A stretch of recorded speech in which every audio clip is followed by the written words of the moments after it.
Hi guys, domlomo lo wadala uNkulunkulu asimsebenziseni kwenta lokuhle.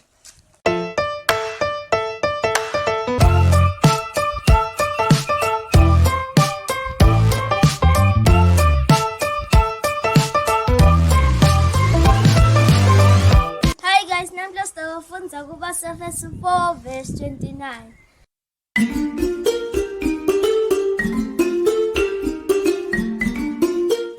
Akungabi usaphuma ngisho nalinye livile libolile emlonyeni wenu, kepha akuphume lelilungele kwakha.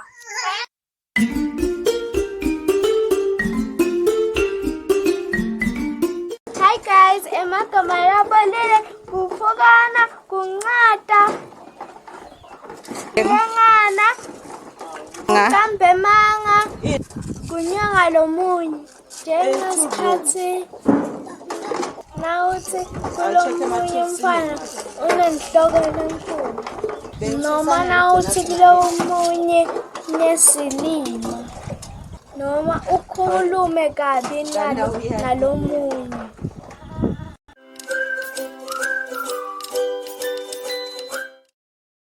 Hi guys, nange amagama lakhako nyalo. Kumkhokhela umuntu makente tintfo letikabi umtshele ukuthi ente tintfo letikahle. Kumdumisela umuntu makaphasile. Umkhuthate ekwenteni lokuhle. Khokhele makenta lokubi umtshele ukuthi ente lokuhle. Hi guys, I'm back. uNkulunkulu wadala umlomo wethu ukuthi sikumsebenzise kulokuhle hayi lokubi.